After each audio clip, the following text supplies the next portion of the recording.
Hello, folks. Welcome to the Solar Fit Renewable Energy Show. Bill Gallagher back with you again today. Beautiful day in Florida. We're coming to you from our studios in Daytona Beach, birthplace of speed. And speaking of speed, got to have a shout-out to our friends at Daytona Dodge Chrysler Jeep Ram for their loyal support, particularly to our driver, Mr. Daniel Dye, competing full-time this year in the Xfinity Series, driving for Colleague Chevrolet at number 10, and he just got through with Charlotte. Had a great run, but the tire fell off about 2 laps before the end, which wasn't good. But now they're heading up to Nashville, so we're on board with them with the Race to Stop Suicide. So please tune in and watch them. I think they're on Prime this week, so tune in. Okay, got enough of that, guys. Got to introduce my special guest, Mr. Doug Miles. Doug, welcome. Well, thank you very much for having me on. Doug is with Volusia Flagler. He's the owner of Volusia Flagler Roofing. And, boy, I'll tell you what, I've been waiting for a while to get you on here because I want to know everything I can learn about roofs. Okay, well, hopefully I can help you out. There is a lot going on. Yeah. Okay, first of all, a little bit about your background. Well, my background is I'm prior military service. I entered the roofing industry back around 2012. When I returned from Afghanistan and didn't really have a lot to do. And so somebody contacted me and said, hey, how would you like to get into roofing? And so I did that. I started basically doing admin work, and then I got into repairs, managing crews, then into sales. And eventually I decided to go ahead and get my own roofing license. And then eventually I ended up starting my own company, Volusia Flagler Roofing, right around 2020. God, what a trip. First of all, thank you for your service. Oh, thank you. Thank you so much. You're in Afghanistan, man. I can't imagine. Thank you.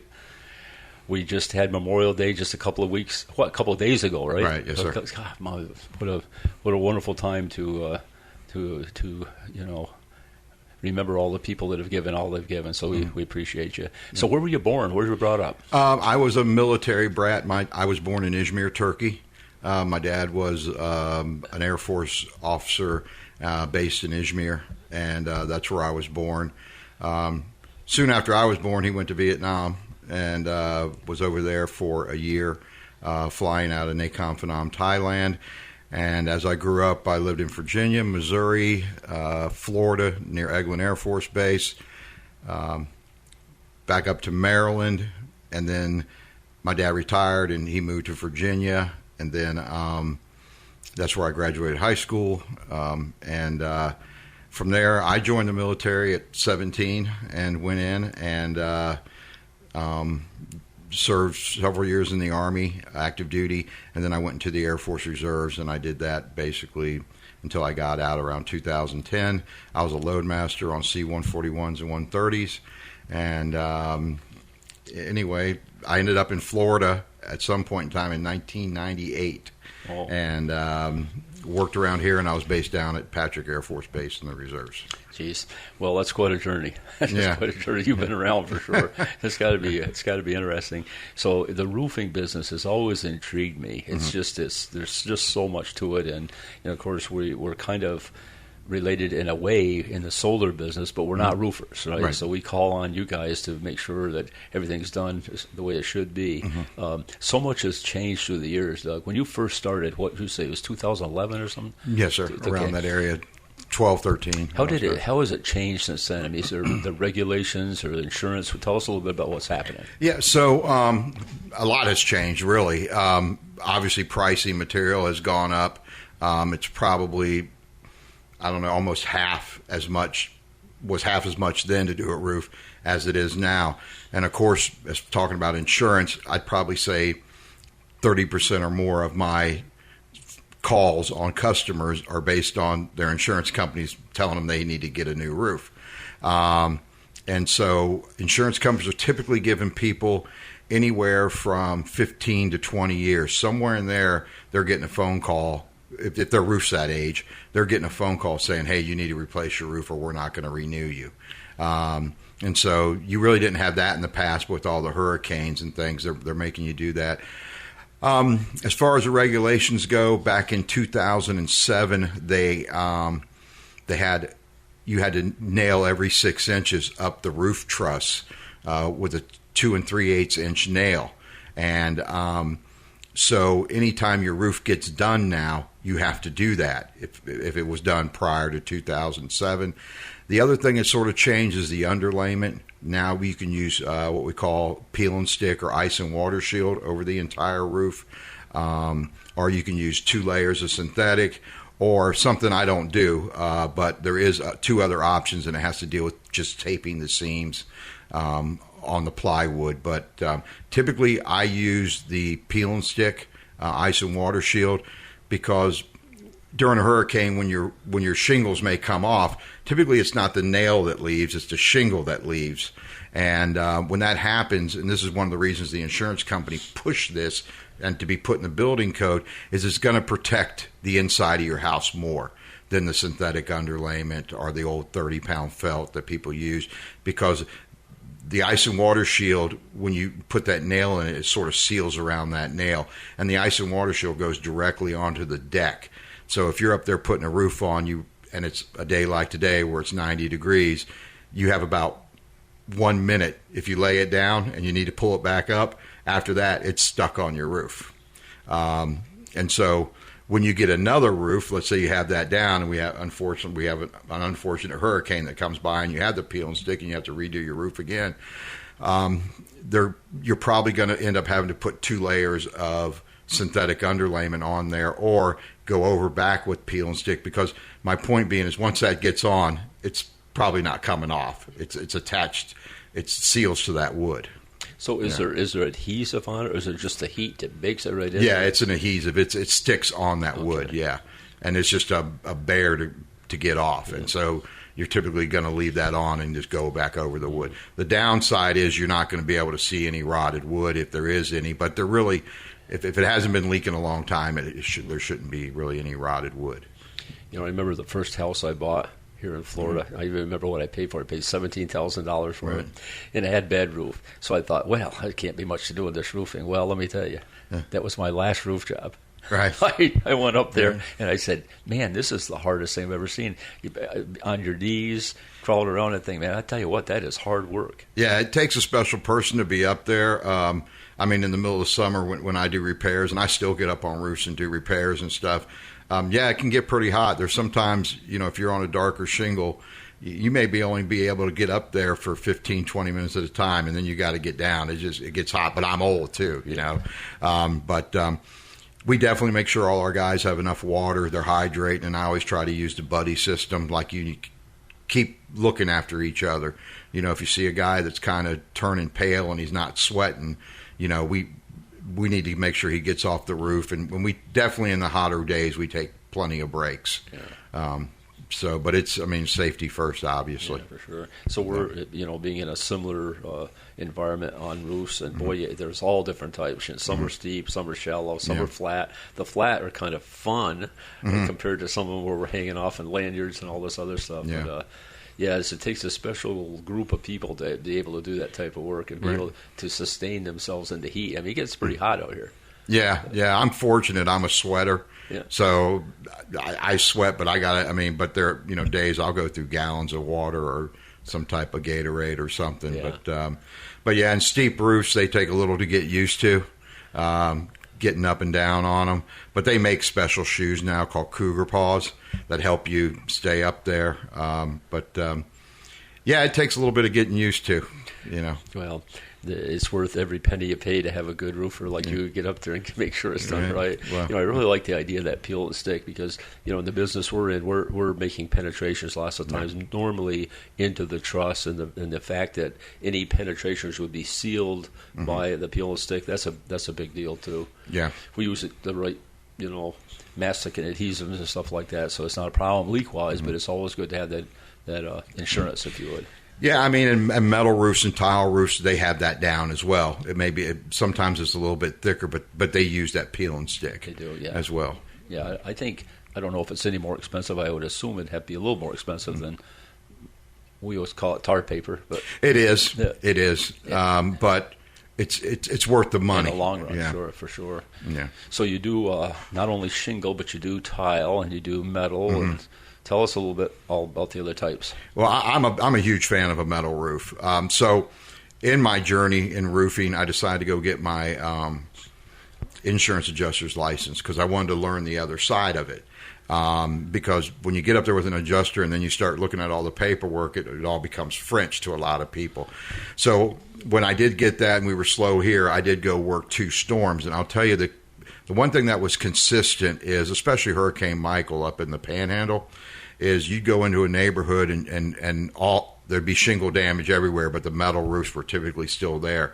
And so you ended up getting a lot of people who came back and spent the extra money out of their insurance funds to put a metal roof on. And there are 2 types. There's exposed fastener, the one where you look up and you see the screws, and I call that the economy metal roof, but it has a 150 mile an hour wind warranty. And I mean, you got these panels that may be 20, 30 feet long, and you have 50, 60 screws holding the thing in. It's not going anywhere. And then you have what they call the standing seam metal roof, where the screws aren't exposed, and it's sort of a snap lock system where one side comes over the other and snaps in. And aesthetically, I think they look probably a lot nicer.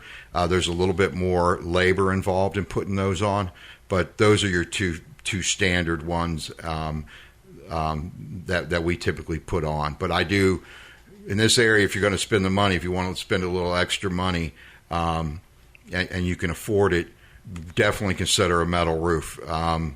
Because on the street that I live on, I don't think I've ever had anybody's roof's been damaged to have a metal roof on their house. Yeah. Yeah. That was one of the questions I was going to ask is there's different types of metal, right? You got to pick the right type of metal. Well, so if you're near the ocean, like here, let's say you live beachside, you're kind of going to end up being stuck with aluminum.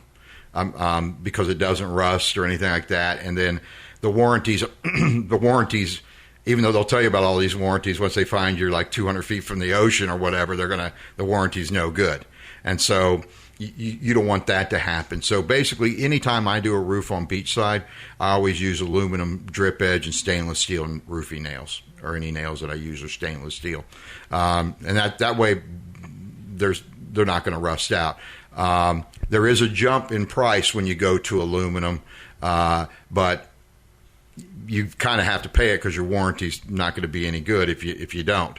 But over here on the mainland, typically Galvalume is what they use, and that's good enough. And then you have different gauges, 24, 20. I use 26 gauge.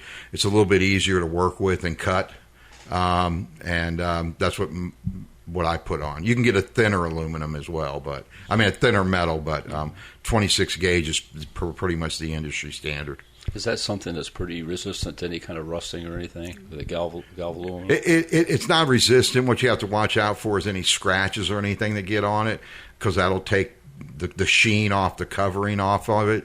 But if you're far enough away from the ocean and salt air or brackish water, they last a long time. And that is the one thing I'll say about a metal roof. I have yet to have somebody come to me saying their insurance company, and I don't know what their policies are, but I haven't had anybody come to me with a metal roof saying the insurance company is making me replace it, because I've been on metal roofs up in Virginia that were 100 years old. I mean, they do last. And I think quite frankly, I think it's a selling point if I was buying a home here in Florida, if you had a metal roof on it.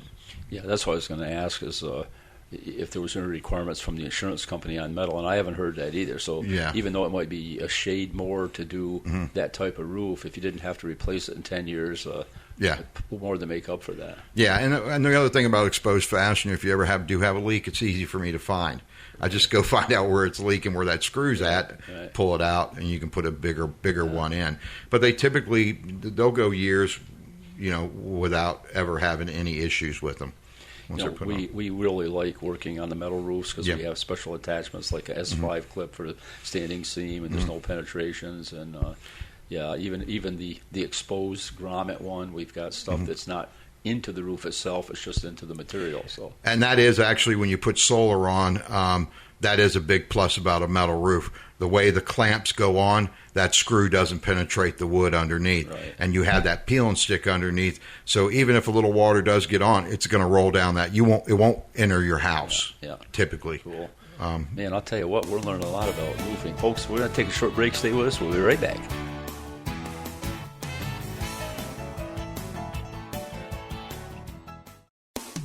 Hi folks, Bill Gallagher with SolarFit here. Have you ever thought about utilizing solar power for your home or business?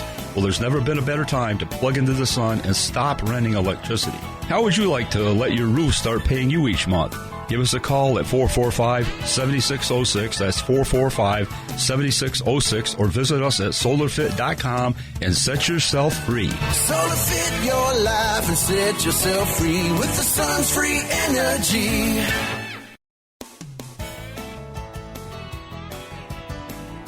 Hey folks, welcome back to the SolarFit Renewable Energy Show. I'm here with my friend Doug Miles from Volusia Flagler Roofing, and I hope you listened in to the first segment of it. If you didn't, go to our podcast. It's pretty darn interesting. Boy, a lot of stuff I didn't know. Doug, during the break, we're chatting a little bit about timing, right? So what we're finding, and I think this is what you're finding too, is because of the new insurance requirements, people are being compelled, there's a good word. Yeah, right. Compelled to replace their roof maybe a little bit before they actually need to. Am I okay on that? Absolutely. Yeah. So what happens is it really kind of throws a monkey wrench in, because you're looking at purchasing a roof, but maybe financially you're not thinking about doing that because it was just a phone call, right? I got a phone call. So now it's like, what are we going to do? So I know that one way to do it is to potentially finance the roof, and another way to do it, what we're talking about, is to potentially combine the roofing with the solar power system and lump it into one loan and finance the whole thing. And boy, we did a few economic examples of it, and it's a profound difference in the cost per month. Right, so I think, and correct me if I'm wrong on this, I think the reason is if you're borrowing money to do just the roof, it's a relatively short term, and the interest rate's not quite friendly as it used to be. Right? Oh no, it's like a credit card basically. You're putting it on a card. It's probably anywhere from a little over 10%, depending on your credit score, to 15, 16%, and typically they'll do it 5, maybe 10 years, It's definitely, if you look at what your payment is versus what the roof costs, it's gonna be more. But I do run into a lot of people who, when I present them with a $15,000 to $25,000 proposal, and they're kind of going, "Geez, I don't, that may not be within my budget." A great way to do it is finance, and a really great way to do it, and I've discovered this, is putting solar on your roof, because as the solar eliminates your power bill, basically it's 1-for-1. You can possibly put a roof on for $85 to $150 a month, and that becomes a lot more feasible for a customer to do that. And I also believe, and I haven't really worked out the math on it, but when your power bill goes up every year, because it's going to go up a certain percent every year, they still need to run lines and all that. And not only that, the more people that get on solar, the less income the power companies make, and so they're going to have to increase rates to substitute that. Eventually, if you I got solar in 2025, and my bill was $250, and in 2033, let's say 8 years later, the bill would be $350. Well, if the difference in that price is what you're paying for the roof, really after about 8 years, your roof's really not costing you anything. Right. And so you kind of have to be forward-looking on it. But and once again, you can pay these. My understanding is you can pay these loans off early if you want, but at least gives you the flexibility, and it keeps the money in your bank account for emergencies or other things.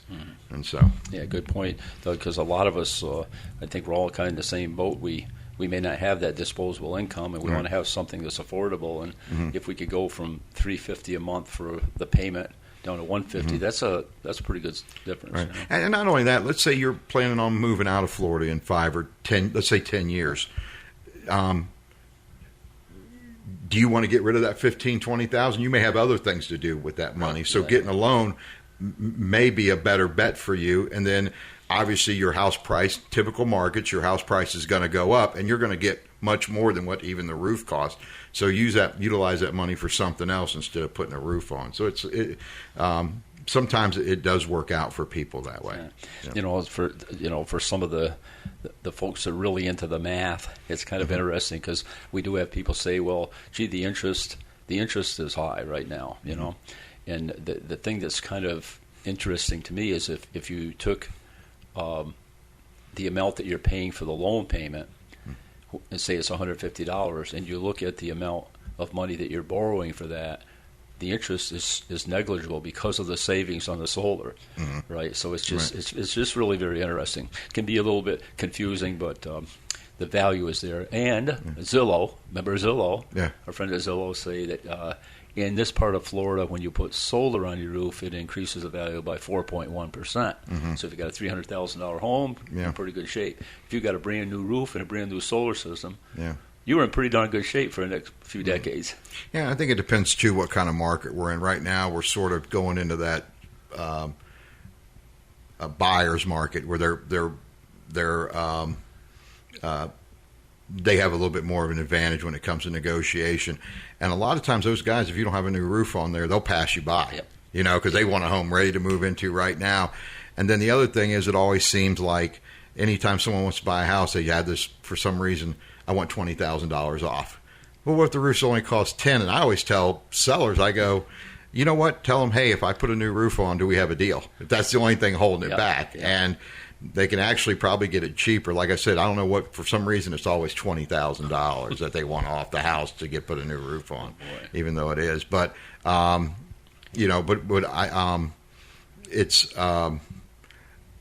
it's a sign of the times that because we're having so many hurricanes that, these insurance companies are sort of trying to limit their liability, and they're kind of making sure people have newer roofs.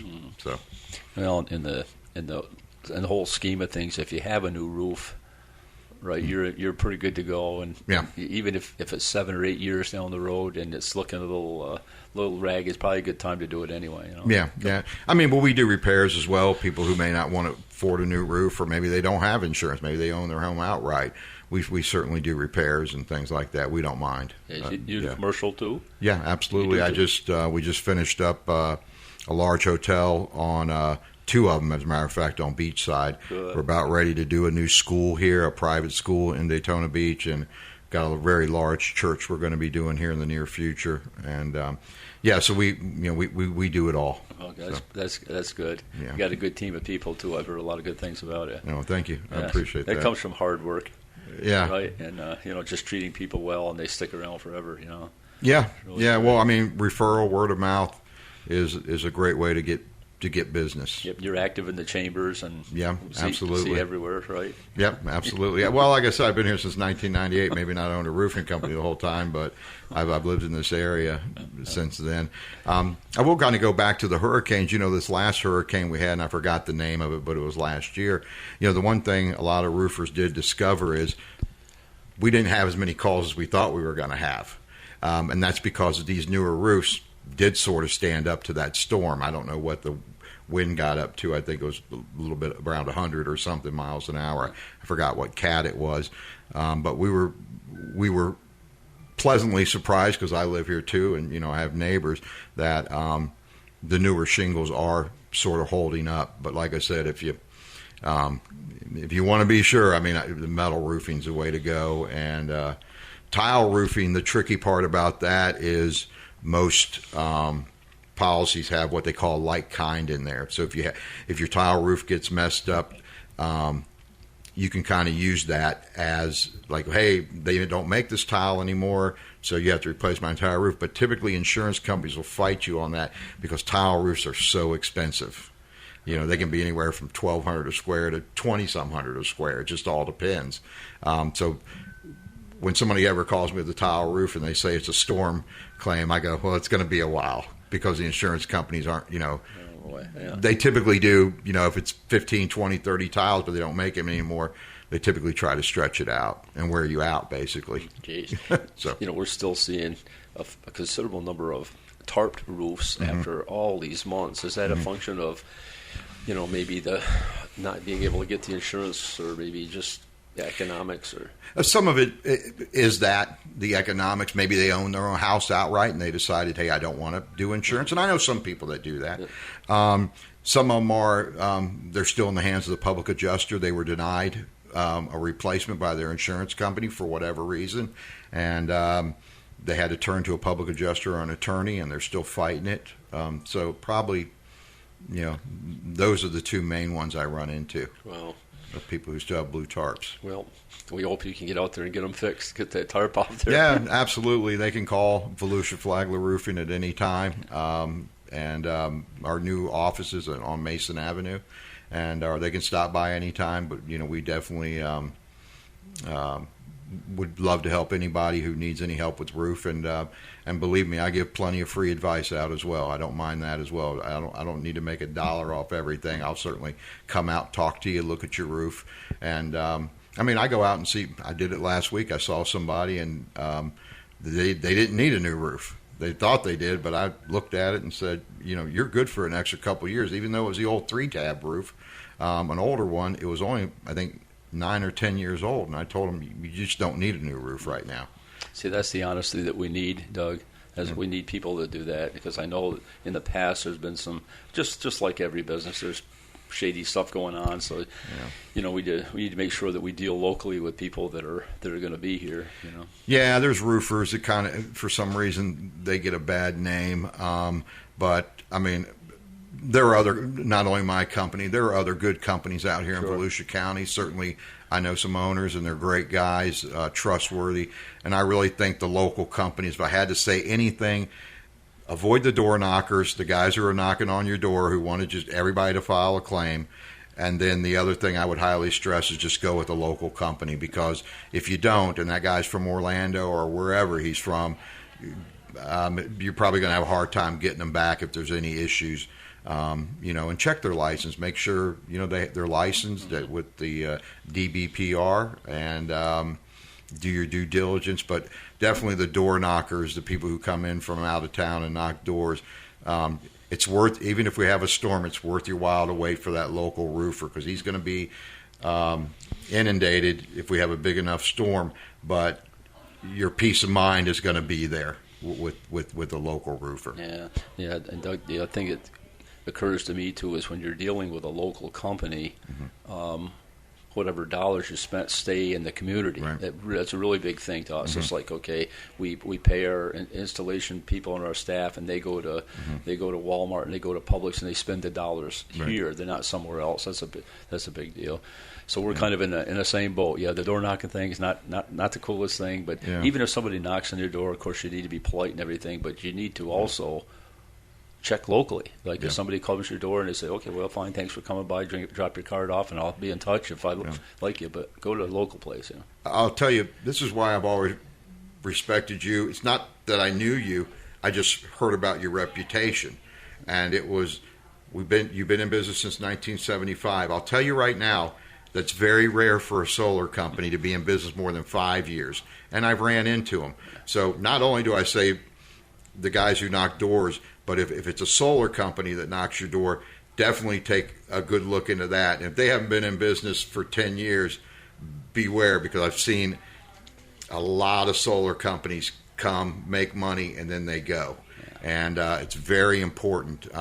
You want that support afterwards, because these systems are not meant for 5 or 10 years. They're meant for 20-plus years, obviously. And I don't know exactly what years. You can answer that better. But these solar companies, they pop up and then they go. And I could probably name 5 or 10 of them off the top of my head right now that do that. Well, we see a lot of that going on. But, we spend a lot of time kind of cleaning up the debris and trying to help people that have kind of made the leap to an out-of-town company. If I had to tell you, I go to people who have solar on their roof, and they're one of the pool solar, you do those as well. Sure. And what I hear constantly is, the company won't come out, or they're out of business. Who do I call? Yeah. And it's hard for a solar company to kind of fit all. I know you do it, but to fit new customers, and a lot of them will tell you, "I'm sorry, we have our own customers," or they're not into doing that kind of stuff. They just want to put it on, and then after that, you're sort of on your own. Yeah.